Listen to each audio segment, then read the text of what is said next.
O livro pelo qual eu resenhei foi o Na Trilha de Macunaíma, Ócio e Trabalho na Cidade, de Célio Turino, com primeira edição em 2005. A obra diz a respeito do lazer e ainda compara com as políticas adotadas e qual é a importância do lazer para a sociedade. Faz menção até de fatos históricos, né, que ocorreram pela falta de lazer ou como que isso é tratado, né? Por exemplo, desde o começo, como que o ócio, né, é monopolizado por classes superiores, né, de estados superiores, e como que o proletariado, quem trabalha, é a base, está literalmente sem o lazer, né? Eles estão trabalhando para quem está no top de uma empresa ter o lazer, ter o ócio e quem trabalha realmente não tendo lazer nenhum. E como que isso vai gerando revolta, vai gerando o mal-estar da sociedade. Então, como objetivo do livro, né, ele critica a sociedade de forma a alertar como ideias sobre o trabalho foram dignificadas, entendeu? Como que o trabalho foi sendo supervalorizado, entendeu? Não mais como forma de sobrevivência, e sim como sempre buscando o acúmulo de capital, sempre buscando o excedente, né? E como que isso foi virando uma bola de neve, né? Então, o trabalhador sempre trabalhando mais, o excedente na verdade, o excedente poderia ser traduzido como o ócio ou o lazer que ele teria no futuro, ele não está tendo mais, né? Então, o livro está justificamente expondo essa ideia, né? E as diferenças de lazer entre as classes sociais e como é conduzida essa distribuição. Como eu havia dito, as classes superiores sempre buscam de um modo apresentar o trabalho como forma dignificante, né? Que o trabalhador só pode trabalhar. E dessa forma, o ócio do trabalhador nunca pode ocorrer, porque também quando ocorre, está relacionado à violência. Você entendeu? Como assim? Como na maioria das vezes o trabalhador ele não tem os mesmos meios que os seus patrões, eles acabam ficando frustrados com meios de lazer que eles têm ali no momento, né? E isso vai causando isso vai causando dignificação, não. Isso vai causando indignação no povo, né? A ponto de começar a ter atos violentos em relação a isso, entendeu? Começar a depredar patrimônio público, começar a ter esse tipo de efeito na sociedade. Então, o livro foi trabalhado em 3 capítulos, né? Sendo que o primeiro capítulo, Ócio e Trabalho, justamente vai começar a trabalhar como que o ócio, né, e o trabalho foram tendo mutações durante todo o passar da história humana, né? E justamente como que o ócio foi desvalorizado, né, para as classes de menor status e foi monopolizado pelas classes que tem maior status, né, dentro da sociedade. Então, e outras ideias também impostas a respeito de que o ócio seria uma coisa ruim. O ócio sempre está relacionado à violência, o ócio sempre é perda de tempo, né? O ócio, às vezes, também tem a diferença do ócio e o lazer. O ócio você pode ser um ócio forçado, um desemprego, como o lazer pode ser um lazer não satisfatório, né? Então é isso que ele começa a tratar, né? Como que eventos da história estão relacionados com essa mutação e como que isso está afetando a gente hoje, né?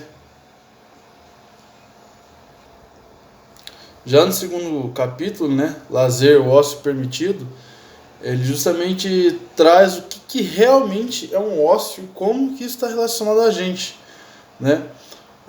Então, o lazer, né, nada mais que um ócio que é permitido na sociedade, entendeu?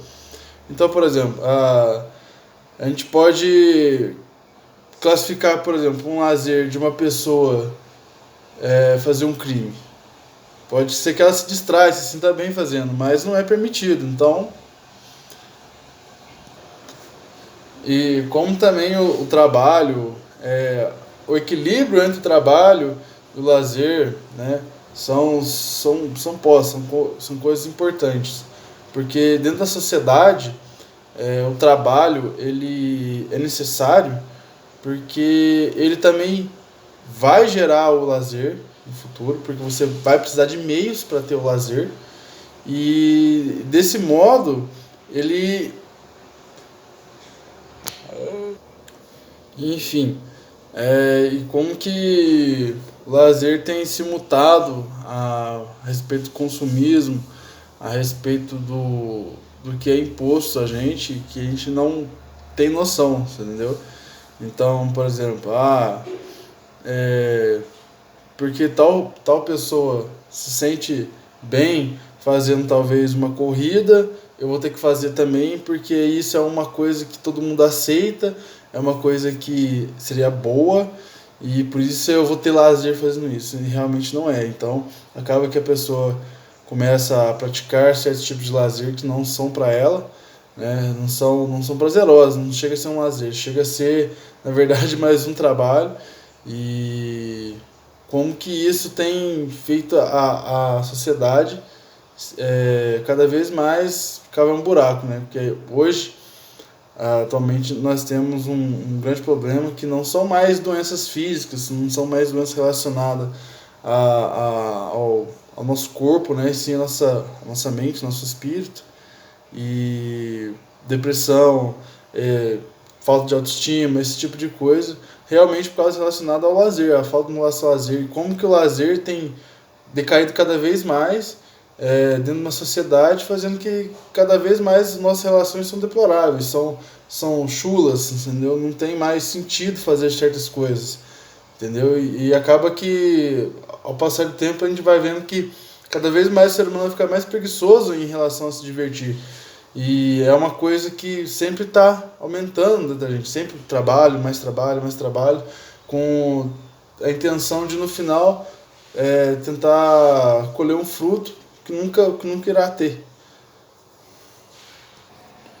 E já no terceiro capítulo, na trilha de Macunaíma, ele expõe mais a sociedade e compara com Macunaíma, né? Que é aquele sujeito preguiçoso de Mário de Andrade, que não gostava de trabalhar, né? Nosso herói brasileiro. E faz essa relação, faz essa brincadeira, mas de modo crítico. E no último capítulo, São Paulo descobre o lazer, ele realmente foca um pouco mais, né? Foca um pouco mais na cidade, né? Que é de origem, São Paulo.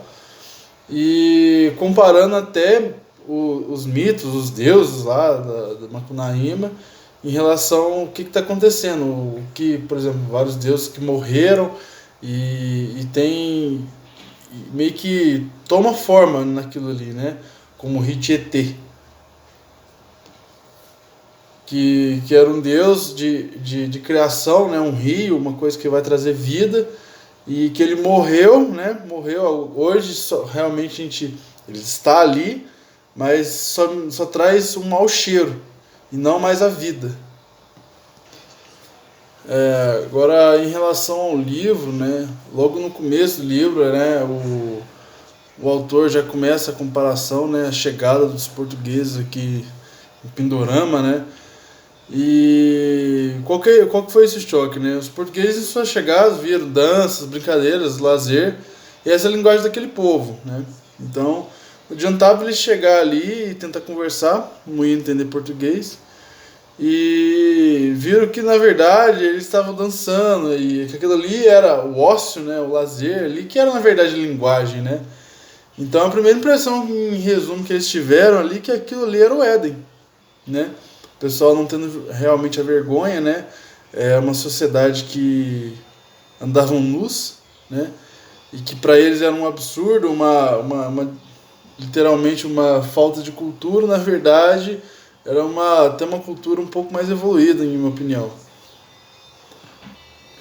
e destacava que como que a simplicidade da vida, né, a simplicidade da vida dos índios ali naquele momento era o que realmente trazia a felicidade, né? Porque no momento que eles não estavam buscando um acúmulo de capital, não estavam buscando status, não estavam buscando esse tipo de coisa, eles estavam apenas preocupados na sobrevivência, né? Você ter algo para comer, você ter um lugar para dormir, você ter uma sociedade para viver e você ter realmente ali um bem-estar de todos, né? E para isso ele era um absurdo, né? Que é trazido uma cultura europeia que tinha a visão de bem mais valia, o trabalho, o ócio era um pecado. E então, o momento que eles identificam isso, né, eles passam a enxergar aquilo ali como uma cobiça, né? Como que esse povo pode viver tão bem com tão pouco e ainda ter tanto tempo, né? E mesmo assim, atividades como trabalho ainda não acaba se tornando basicamente um rito de lazer, né? É feito com prazer uma pesca, uma caça, até uma colheita, uma plantação, né? O trabalho passa a ser tão leve que, que é feito com relativa, né, prazer. Logo os povos, os portugueses, né, é, viram que tinha que salvar, né, a salvação deles, dos índios no caso, tinha que passar por um processo civilizatório, seja por qualquer meio que eles inventassem, né, com extermínio, com caça aos índios, com propagação de doenças trazidas da Europa, né, e esses foram os artifícios, né, para tentar salvar a alma, né, dar um sentido à vida, né, uma cultura totalmente diferente dos portugueses, né, dar um sentido para eles, né, um modo de salvar essa sociedade que existia ali em Pidorama, né, e, e esse foi um dos primeiros casos que a gente vê, né, sobre a imposição do trabalho a uma cultura diferente, né, que já existia ali, já havia o nicho dela, havia já um equilíbrio e como que às vezes uma cultura que a gente tenha como mais evoluída, né, melhor, pode estragar literalmente a sociedade existente com ideias chulas, ideias fúteis de melhor. E em relação logo à implementação do trabalho, né, aos índios, né, sendo que eles já tinham um modo de sobrevivência, né, um modo de se manter, né, começa aqui, a crença nas virtudes do trabalho produz males sem conta e a moral do trabalho é uma moral de escravos. Então já começa aquela ideia de capitalismo, né, que foi implementado na Europa e começa a ser trazido para o Brasil. E justamente com esse tipo de coisa vem a subdivisão, né? A classe de quem está no comando, né? Quem faz a parte de mão de obra, administração, né? E quem tem o posse de terras, né?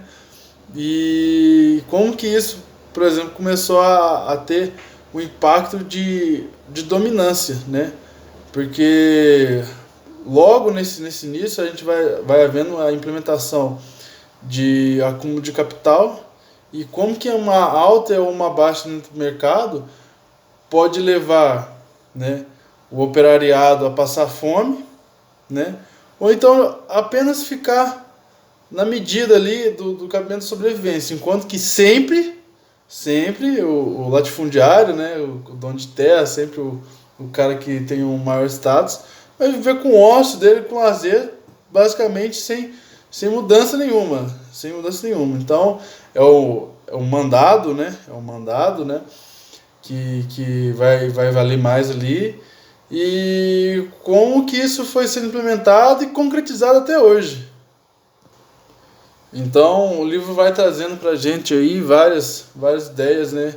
A ideia de Paul Lafargue, também tem que citar esse cara, que ele diz, né? Uma estranha loucura tomou conta da classe operariária. Essa loucura trouxe consigo misérias individuais e sociais que há 2 séculos tortura a triste humanidade. Essa loucura é amor ao trabalho, levado até o esgotamento da energia vital do indivíduo e de seus filhos.